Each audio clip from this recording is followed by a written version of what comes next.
ఆంధ్రప్రదేశ్ రాష్ట్రంలో వైసీపీ నెమ్మదిగా పుంజుకుంటోందా అనే ప్రశ్నకు అవుననే సమాధానం వస్తుంది. కూటమి తీసుకుంటున్న నిర్ణయాలకు షాక్ ఇచ్చే దిశగా వైసీపీ అడుగులు వేస్తోంది. ఇప్పుడు చట్టపరంగా కూటమి నేతల్ని బుక్ చేసే దిశగా వైసీపీ నిర్ణయాలు ఉండబోతున్నాయి.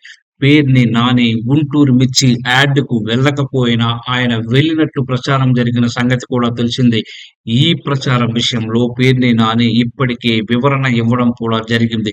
తనపై కేసు నమోదు చేసిన అధికారులపై చర్యలు తీసుకునే దిశగా అడుగులు వేశారు. న్యాయ నిపుణుల సలహాలు తీసుకుంటూ వైసీపీ ఒకింత తెలివిగా అడుగులు వేస్తుండడం గమనార్హం. పేర్ని నాని తన నిరసనలను ఇప్పటికే డీజీపీ కూడా తెలియజేయడం జరిగింది. తనపై కేసు నమోదు చేసి మానసిక క్షోభకు కారణమైన పోలీసులపై పేర్ని నాని కోర్టును ఆశ్రయించనున్నారని తెలుస్తోంది.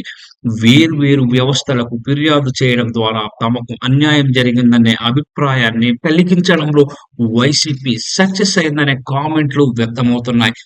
మేయర్ ఎన్నికల సమయంలో తిరుపతిలో బస్సుపై దాడి జరగడాన్ని ఎంపీ గురుమూర్తి సీరియస్‌గా తీసుకున్న సంగతి తెలిసిందే. 2029 ఎన్నికల్లో తమ పార్టీదే అధికారం అని వైసీపీ బలంగా నమ్ముతోంది. సైలెంట్‌గా కూటమిపై వ్యతిరేకత పెరుగుతోంది. ఇచ్చిన అవకాశాన్ని పూర్తి స్థాయిలో సద్వినియోగం చేసుకునే విషయంలో కూటమి సక్సెస్ అయింది.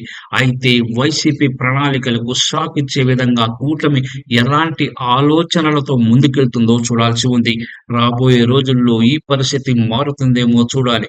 జగన్ సైతం ప్రస్తుతం పార్టీపై పూర్తి స్థాయిలో ఫోకస్ పెట్టారు. పార్టీని వేగంగా అభివృద్ధి చేయడం కోసం ఉన్న ఏ అవకాశాన్ని కూడా జగన్ అస్సలు వదులుకోవడం లేదు. కార్యకర్తలు సైతం వైసీపీకి పూర్తి స్థాయిలో సపోర్ట్ చేస్తున్నారనే కామెంట్లు కూడా వ్యక్తమవుతున్నాయి.